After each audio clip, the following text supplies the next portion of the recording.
समानता कक्षा 11वीं के इस अध्याय में हम एक राजनीतिक सिद्धांत को समझने की कोशिश करेंगे। इससे पहले आप लोगों ने निश्चित रूप से समझ लिया होगा कि राजनीति विज्ञान क्या है, राजनीति विज्ञान की विभिन्न अवधारणाएं और इस विषय की महत्ता। ये विषय मात्र इसलिए भी महत्वपूर्ण नहीं है क्योंकि इससे राजनीतिक व्यवस्था की समझ होती, बल्कि इसलिए भी महत्वपूर्ण है कि एक सामान्य नागरिक के नाते हमारे लिए अच्छा जीवन जीने के लिए, सुशासित जीवन जीने के लिए ये आवश्यक है कि हम कुछ धारणाओं को भी समझने की कोशिश करें, चाहे हम राजनीति विज्ञान के विद्यार्थी हों या ना हों। उन्हीं धारणाओं में से, अवधारणाओं में से एक अवधारणा है समानता, जिसका हम अब अध्ययन करने जा रहे हैं। समानता का जो भाव है, इसके अलग अलग अर्थों पर हम जाएंगे और इस अध्याय में समानता को एक पूरे परिप्रेक्ष्य में समझने का प्रयास करेंगे। ये जो शब्द है, जो हमारे संविधान में भी मूल रूप में दर्ज है। हमारी जो अपनी संविधान की पुस्तिका है, बुक ऑफ कॉन्स्टिट्यूशन, उसमें समानता शब्द निहित है। इस अध्याय को पढ़ते समय समानता की अवधारणा पर रोशनी डालते हुए हम क्या क्या समझने की कोशिश करेंगे, किन किन बिंदुओं को छुएंगे, थोड़ा एक नज़र इस पे डाल लें। अर्थात लर्निंग आउटकम क्या होगा।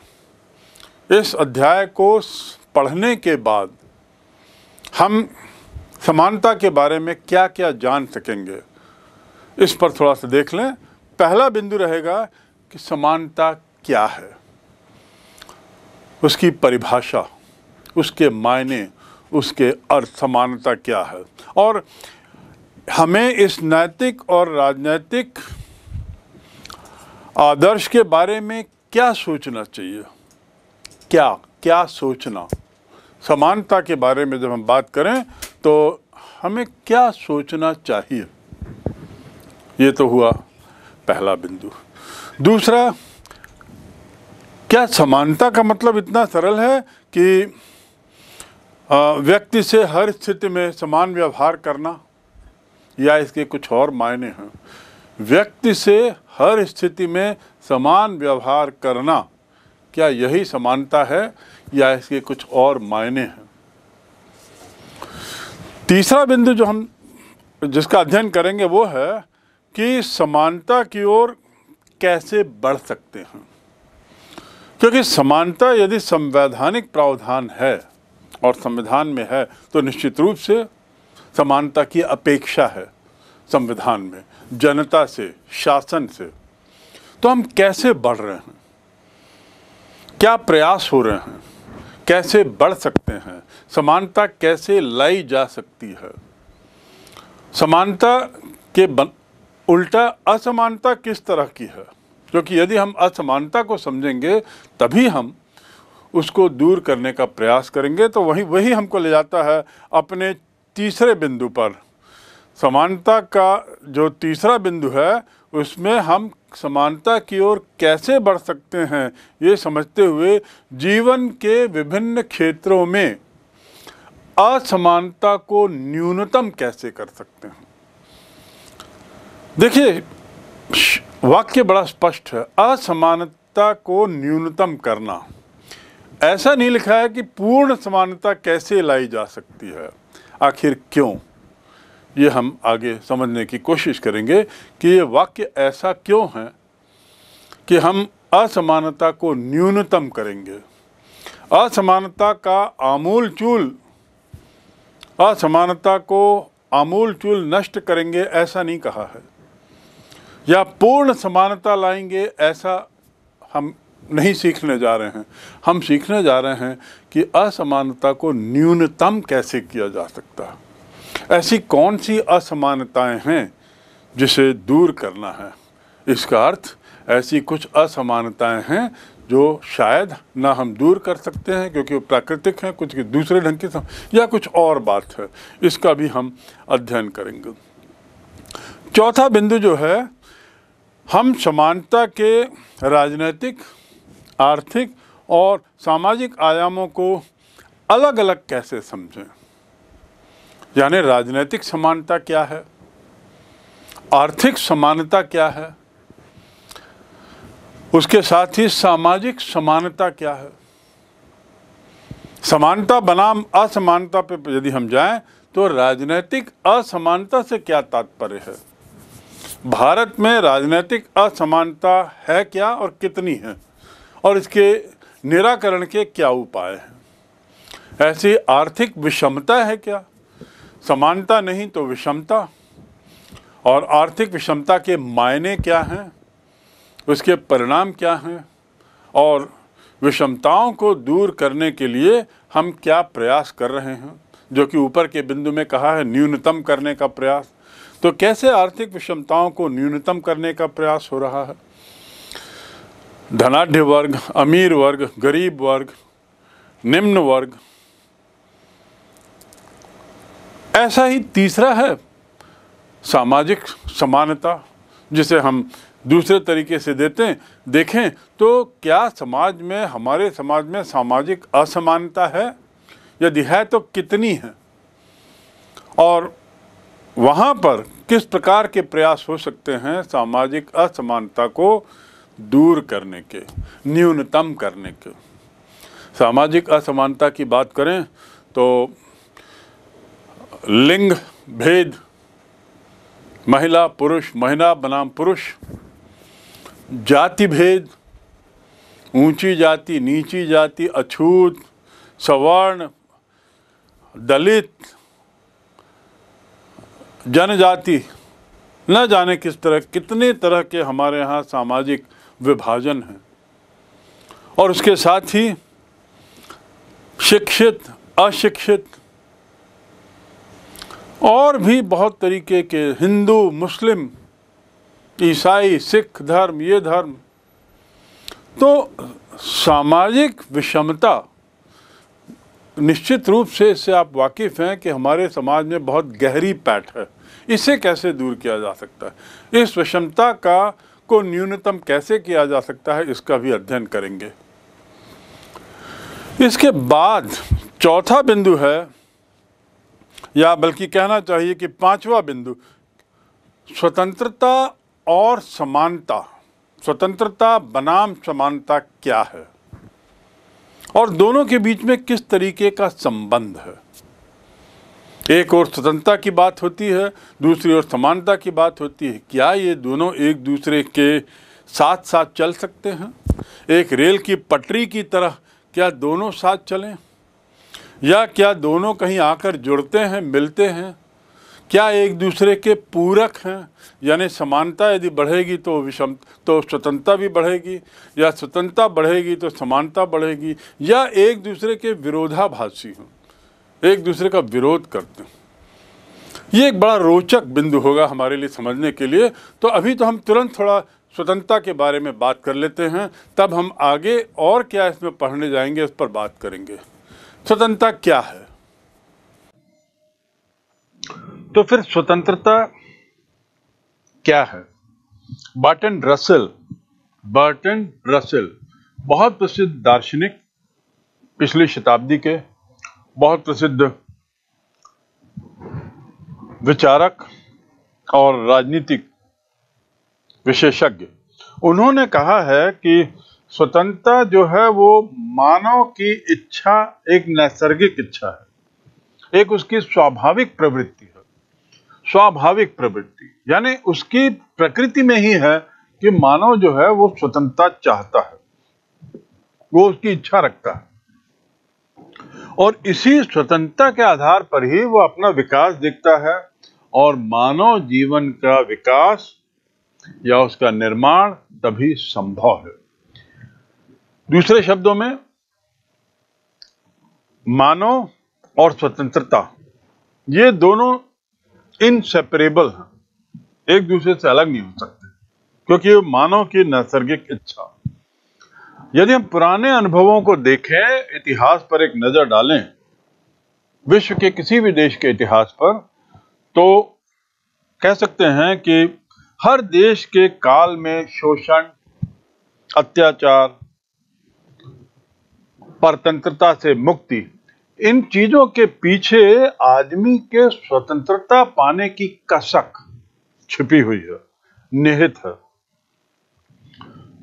आदमी को स्वतंत्रता की ललक ही वो प्रेरणा प्रदान करती है जिसमें कि वह सतत रूप से संघर्ष करता है बंधनों से मुक्त होने का, सतत रूप से चाहता है स्वतंत्रता और उसके लिए प्रयास करता है। दूसरे शब्दों में यदि कहा जाए कि विश्व इतिहास स्वतंत्रता के संघर्ष के अलावा और कुछ नहीं है। The history of the world is nothing but the struggle for freedom. सही? So, इस प्रकार स्वतंत्रता आदमी के जमीर में भरी हुई है, वह उसे ही चाहता है, और जो भी घटनाएं हो रही हैं उसके इर्द गिर्द ये स्वतंत्रता की अपेक्षा, स्वतंत्रता की तीव्र इच्छा, उत्कंठा ही सभी तरह के संघर्षों को जन्म देती है और इतिहास बनाती है। तो इसमें कोई अतिशयोक्ति नहीं यदि कहा जाए कि विश्व का इतिहास स्वतंत्रता पाने के संघर्ष की घटना है, संघर्ष का विवरण है। स्वतंत्रता को पाने के लिए मानव जाति के इतिहास को यदि हम देखें प्रारंभ से, तो शुरू से भी जो संघर्ष हो रहा है वो सब स्वतंत्रता के लिए। एक समाज बनता है, छोटा समाज ही सही, उसमें कुछ लोग उच्च वर्ग के हो जाते हैं या ऊंचे हो जाते हैं। ये ऊंचे लोग नीचे लोगों को अपना गुलाम या अपने परतंत्रता, अपना गुलाम समझते हैं और एक तरीके से परतंत्र करते हैं। ये एक ऐतिहासिक तथ्य है। और नीचे के तबके के लोग, जो लोग गुलाम हो गए हैं, ये फिर सतत रूप से संघर्ष करते हैं स्वतंत्रता पाने की। दूसरे शब्दों में स्वतंत्रता परतंत्रता के बीच का संघर्ष बहुत बहुत पुराना है, जितना पुराना मानव है। महाभारत में तो ये कहा गया है कि परतंत्रता में तो सब दुख ही दुख है और स्वतंत्रता में सब सुख है। यानी यदि स्वतंत्र हैं तो सुख है, या यदि सुखी है तो स्वतंत्र है। उसी प्रकार यदि हम परतंत्र हैं तो दुख है, और यदि हम दुखी हैं तो हम परतंत्र हैं, ये स्पष्ट है। तो इसलिए हर आदमी सुख चाहता है, मायने हर आदमी स्वतंत्रता चाहता है। स्वतंत्रता का शाब्दिक अर्थ हम क्या लें? ये जो शब्द बना है स्वतंत्रता, ये अंग्रेजी शब्द, अंग्रेजी रूपांतर है लिबर्टी का, LIBERTY। लिबर्टी जो शब्द है वह लैटिन भाषा के लाइबर से बना है। लिबर, LIBER, लैटिन भाषा के लिबर से बना है, और लिबर का अर्थ होता है मुक्त या स्वतंत्र, बल्कि बंधनों का अभाव। लिबर का अर्थ, मूल अर्थ जो है वह है बंधनों का अभाव। इस प्रकार यदि हम स्वतंत्रता के शाब्दिक अर्थ पे जाएं तो स्पष्ट है कि व्यक्ति के आचरण पर, व्यक्ति के व्यवहार पर किसी भी तरह का बंधन नहीं होना चाहिए। यही हर आदमी की इच्छा है और यही स्वतंत्रता कहलाती है। तो दूसरे शब्दों में मुक्ति, किससे मुक्ति? बंधनों से। बंधन क्या है? बंधन मतलब चेन नहीं है। बंधन का अर्थ है कायदे कानून, क्या नहीं करना, क्या करना, ये जो सारी बातें हैं ये एक तरीके से बंधन ही तो है। हमें ऐसा नहीं करना चाहिए, हमें ऐसे बैठना चाहिए, हमें ऐसे बोलना चाहिए, हमें ऐसे भोजन करना चाहिए, आदि आदि, हमें इतने बजे सोना चाहिए, ये सब मानव के लिए बंधन है। तो जहां बंधन ना हो वहां स्वतंत्रता है, ऐसा कुछ विचारकों का कहना है। यद्यपि आगे इस पे और हम बात करेंगे, क्योंकि यह बिंदु बड़ा विवादित बिंदु रहा है। व्यक्ति को इच्छानुसार कार्य करने का माहौल स्वतंत्रता देता है। यानी स्वतंत्रता वहां है जहां व्यक्ति को अपनी इच्छानुसार काम करने की स्वतंत्रता हो, अपनी इच्छानुसार काम करने के का मौका मिले, अवसर हो। हॉब्स एक बहुत प्रसिद्ध विचारक, दूसरे एक और हुए। उस हॉब्स के अनुसार स्वतंत्रता का अर्थ बंधनों के अभाव से है। फ्रीडम फ्रॉम फेटर, फेटर्स मतलब बंधन, FETTERS, फेटर्स माने बंधन, बंधनों का अभाव, बंधनों का ना होना ही स्वतंत्रता है। फ्रीडम फ्रॉम फेटर्स, ये वाक्य है, ये कोट है हॉब्स का, जो स्वयं बहुत प्रसिद्ध विचारक रहा है, राजनीतिक विचारक खासकर। रूसो, ROUSSEAU, रूसो, वे भी एक बहुत प्रसिद्ध विचारक रहे हैं। और फ्रांस की जो क्रांति हुई थी 1789 में, 1789, उस क्रांति के जो प्रणेताओं में से इनका नाम लिया जाता है। उनके विचारों ने बहुत प्रेरणा दी वहां पे क्रांति के लिए, और आधुनिक फ्रांस का जन्म हुआ उसके बाद। उनका विचार है, उनका कहना है, मनुष्य स्वतंत्र जन्म लेता है लेकिन सर्वत्र जंजीरों से जकड़ा हुआ है। अर्थात मैन इज बॉर्न फ्री, मनुष्य जन्म स्वतंत्र जन्म लेता है, man is born free, but everywhere he is in change. अर्थात मैन इज बॉर्न फ्री मतलब क्या हुआ? यदि आपको मालूम होगा कि निश्चित जानते होंगे कि जो बच्चा अपने मां के गर्भ में रहता है, तो गर्भ में उसका जो भोजन पान और उस आदि के लिए उसका संबंध अपनी मां से एक नली के माध्यम से होता है। उस नली को कहते हैं अम्बिलिकल कॉर्ड, CHORD, कॉर्ड मतलब रस्सी, अम्बिलिकल कॉर्ड। तो एक अम्बिलिकल कॉर्ड के माध्यम से मां भोजन, विचार, खान पान आदि सब अपने गर्भ में रहने वाले बच्चे को देती है, और यही इन दोनों के बीच में एक तरीके से संपर्क का जरिया है। जैसे ही बच्चा पैदा होता है, गर्भ से बाहर आता है, तुरंत ये अम्बिलिकल कॉर्ड को काट दिया जाता है और बच्चा स्वतंत्र हो जाता है।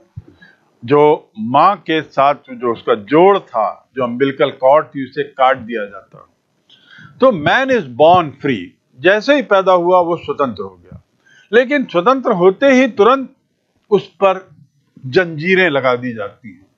किस तरह की जंजीरें? लोहे की नहीं। जंजीरों से तात्पर्य है दुनिया भर के नियम, कानून, परंपराएं, उसूल, संस्कार आदि की बात शुरू हो जाती है। बच्चे को ऐसे सुलाना है, बच्चे को ये नहीं करना है, ऐसा ऐसा बोलना है, ऐसा उठना है, ऐसा आदतों, ये आदतें बनाने की प्रक्रिया एक तरीके से बंधन ही तो है। और यदि बंधन है तो स्वतंत्रता नहीं है। तो रूसो के शब्दों में मनुष्य स्वतंत्र जन्म लेता है लेकिन सर्वत्र जंजीरों से जकड़ा हुआ है। Man is born free but everywhere he is in change. यह एक बहुत बहुत महत्वपूर्ण उक्ति है जो राजनीति शास्त्र में इस पे बारंबार विचार होता है और वाद विवाद भी होते हैं इस पे। ऐसी स्वतंत्रता जो समाज के सभी लोगों को समान रूप से उपलब्ध ना हो, स्वीकार नहीं की जा सकती। पर क्या ऐसा संभव है कि सभी लोगों को समान रूप से स्वतंत्रता मिले? इस पर विचार करना जरूरी है। लेकिन फिलहाल ये हम कह सकते हैं कि ऐसी स्वतंत्रता जो सभी लोगों को समान रूप से उपलब्ध ना हो, लोगों को स्वीकार नहीं होगी। सब लोग उसमें समानता चाहते हैं। बंधनों का ना होना स्वतंत्रता नहीं है, बंधनों का होना ही स्वतंत्रता है। ये वाक्य, इसको आप ध्यान से सुने, बंधनों का ना होना स्वतंत्रता नहीं है, बंधनों का होना ही स्वतंत्रता है। बंधन कौन से? ये जो नियम कानून के बंधन, परंपराओं के बंधन, संस्कारों के बंधन, पारिवारिक कस्टम्स के, रीति रिवाजों के बंधन, इनका होना जरूरी है। और यदि ये बंधन होंगे तभी स्वतंत्रता का आनंद लिया जा सकता है, ऐसा बहुत से विचारकों का कहना है। वास्तव में असली बात तो यह है कि अनुचित बंधनों के स्थान पर उचित बंधन हो, यही वास्तविक स्वतंत्रता है। मैं पुनः दोहराऊं, अनुचित बंधनों के अनुचित बंधनों के स्थान पर उचित बंधन होना बहुत जरूरी है। दूसरे शब्दों में, बंधन होना जरूरी है यदि हमें स्वतंत्रता पानी, यदि हमें स्वतंत्रता का आनंद लेना है। वास्तविक स्वतंत्रता क्या है? उचित बंधनों का होना। बंधनों का ही होना वास्तविक स्वतंत्रता नहीं है, उचित बंधनों का होना, जो वहां के लिए उचित है, जो वहां के लिए मीनिंगफुल है, जो वहां के लिए सक्षम है। ऐसे बंधनों का होना ही वास्तविक स्वतंत्रता है। बाकी बंधन अनुचित हैं, ऐसा बड़ा स्पष्ट विचार है कुछ लोगों का। प्रत्येक व्यक्ति को वही काम करने चाहिए जिनके करने से समाज के अन्य लोगों की जो स्वतंत्रता है उस पर किसी तरह का बंधन न पड़े। हमें वही करना चाहिए, वैसा ही करना चाहिए, वैसा ही बर्ताव, वैसा ही व्यवहार, वैसी ही आदतें, जिससे दूसरे व्यक्ति की स्वतंत्रता पर बंधन ना पड़े। यह बहुत जरूरी है समझने की बात। तो हमारे ऊपर बंधन किस हद तक हो? हमारे ऊपर बंधन इस हद तक हो कि दूसरे की स्वतंत्रता पर हम हनन ना करें। हर व्यक्ति यदि इस बात के प्रति सजग होगा तभी स्वतंत्रता, स्वाभाविक स्वतंत्रता का आनंद लिया जा सकेगा। प्रत्येक व्यक्ति को वही काम करना है जिससे समाज के अन्य व्यक्तियों की स्वतंत्रता प्रतिबंधित ना हो। साथ ही उसके द्वारा अधिकारों का यदि प्रयोग हो रहा है तो उस प्रयोग से दूसरों के अधिकारों का हनन ना हो, राज्य और समाज के कानूनों का उल्लंघन ना हो। हम अधिकार, स्वतंत्रता का अधिकार का उपयोग करते हैं और यदि उस पर कोई बंधन नहीं होगा तो हमारे द्वारा स्वतंत्रता के अधिकार का हम दुरुपयोग कर लेंगे और शायद राज्य और कानून व्यवस्था के लिए समस्या बन जाएंगे। मुझे कहीं भी जाने की स्वतंत्रता है देश में, तो क्या मैं आर्मी के कैंप में जो बॉर्डर पर है, जहां पर सभी तरह की सीक्रेसी आवश्यक है, वहां पर क्या मैं बिना किसी के कहे घुस सकता हूं? ये तो बहुत दूर की बात है। क्या मैं किसी के भी घर में मात्र इसीलिए बिना पूछे घुस सकता हूं क्योंकि मैं स्वतंत्र हूं? नहीं, ऐसा नहीं। तो दूसरे शब्दों में, अधिकारों के प्रयोग से ना तो राज्य, ना समाज और ना समाज के अंगों का किसी तरह से उल्लंघन हो और न ही समाज के लोगों के अधिकारों के प्रयोग में कोई बाधा हो। इसे ही एक तरीके से स्वतंत्रता का अर्थ, सही अर्थ, वास्तविक अर्थ माना जा सकता है। स्वतंत्रता दूसरे की स्वतंत्रता का हनन न करे, वही वास्तविक स्वतंत्रता है।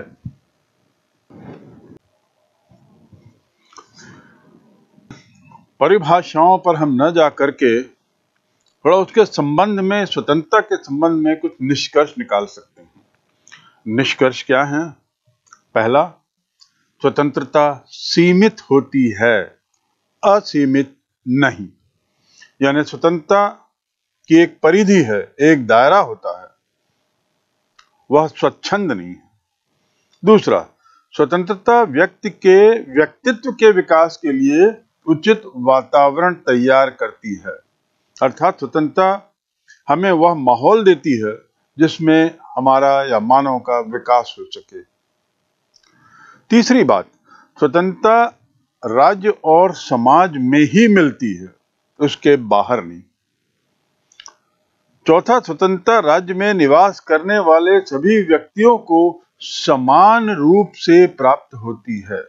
और ये समान रूप का जो विवेचन है वो हम आगे करेंगे, और यही हम जानने की कोशिश करेंगे कि स्वतंत्रता और समानता एक दूसरे से कैसे संबंधित हैं, किस हद तक वे पूरक हैं, किस हद तक वे विरोधाभासी हैं। तो ये आपको याद रखना है कि स्वतंत्रता राज्य में रहने वाले सभी व्यक्तियों को समान रूप से मिलती है। पांचवा जो शायद सबसे अहम बिंदु, सबसे अहम निष्कर्ष होना चाहिए, वह है कि स्वतंत्रता स्वच्छंदता नहीं है। स्वतंत्रता की भी एक लक्ष्मण रेखा है। कितनी स्वतंत्रता? क्या स्वतंत्रता असीमित है? नहीं। तो स्वतंत्रता स्वच्छंदता नहीं है। छठवां बिंदु है, व्यक्ति को वे सभी कार्य करने की स्वतंत्रता है जो उसके विकास में सहायक हो या करने योग्य हो, जिससे उसको मदद मिले विकास में। कुल मिला के स्वतंत्रता का उद्देश्य ही है मानव को विकास, उसके विकास में मदद करना, सहायता करना, सहायक बनना। तो वहां तक स्वतंत्रता उचित है। और अंतिम, स्वतंत्रता का प्रयोग समाज के विरुद्ध नहीं किया जा सकता। स्वतंत्रता उच्च श्रृंखलता नहीं है, स्वतंत्रता स्वच्छंदता नहीं है। इन जो निष्कर्षों के आधार पे हम कह सकते हैं कि नियंत्रित और मर्यादित वातावरण जो मनुष्य के पूर्ण विकास के लिए अधिकतम अवसर दे, वो स्वतंत्रता है। बस इतना ही हम मान लें स्वतंत्रता के बारे में। और अंतिम बिंदु, इससे पहले हम अपने मूल विषय पर चलें, समानता। थोड़ा सा और हम आगे बढ़ते हैं कि स्वतंत्रता के कुछ सकारात्मक पहलू भी हैं। जब हम विश्लेषण करते हैं स्वतंत्रता का, तो उसकी परिभाषाओं का, तो उसके आधार पर हम कुछ सकारात्मक बिंदु भी देखें। अभी तक जो हमने जाना है स्वतंत्रता क्या नहीं है, अब थोड़ा सा हम देखें कि स्वतंत्रता क्या है, उसमें कौन कौन से तत्व निहित हैं। पहला, स्वतंत्रता का अर्थ उचित बंधनों की उपस्थिति है। ये बंधनों की अनुपस्थिति नहीं, बंधनों की उपस्थिति अनिवार्य है स्वतंत्रता में। कुछ सीमाएं बंधेंगी जिसे हम लांघेंगे नहीं, जिसे हमें लांघने की अनुमति नहीं है। दूसरा बिंदु, व्यक्ति को केवल वही कार्य करने की स्वतंत्रता है जो विकास में सहायक हो। उसके विकास में, मानव विकास में, मानव के रूप में उसके विकास में जो मदद करे, वही केवल करने की स्वतंत्रता है। तीसरा, वास्तविक स्वतंत्रता का संबंध व्यक्ति के केवल बाह्य आचरण से नहीं, बल्कि आंतरिक और आध्यात्मिक विकास से भी है। केवल बाहरी दिखावे से नहीं, बाह्य आचरण से नहीं। इसका संबंध जो है, स्वतंत्रता का संबंध अंदर से भी है, आंतरिक है, आध्यात्मिक भी है। राज्य के द्वारा बनाए गए कानूनों का पालन करने से स्वतंत्रता कम नहीं होती। बहुत बार हम लोग को लगता है कि ये कानून वगैरह बंधन है, व्यर्थ में बनाए गए हैं। ऐसा नहीं है, ये बंधन नहीं है, इससे स्वतंत्रता कम नहीं होती बल्कि सुरक्षित होती है। हम जैसे गाड़ी चलाते हैं और ट्रैफिक सिग्नल का पालन करते हैं, ट्रैफिक सिग्नल पर का पालन न करने की हमको स्वतंत्रता नहीं है। स्वतंत्रता वहीं तक है कि जहां ट्रैफिक सिग्नल आए और यदि वो रेड हो तो हम रुकें। और किस लिए रुकें? ताकि सब लोग सुरक्षित रहें। तो दूसरे शब्दों में, स्वतंत्रता के पालन अनुपालन से हमारी उसके कानून से हमारी स्वतंत्रता कम नहीं होती। कानून का पालन अनुपालन बल्कि हमें सुरक्षित बनाता है और स्वतंत्रता हमारी बनाए रखता है।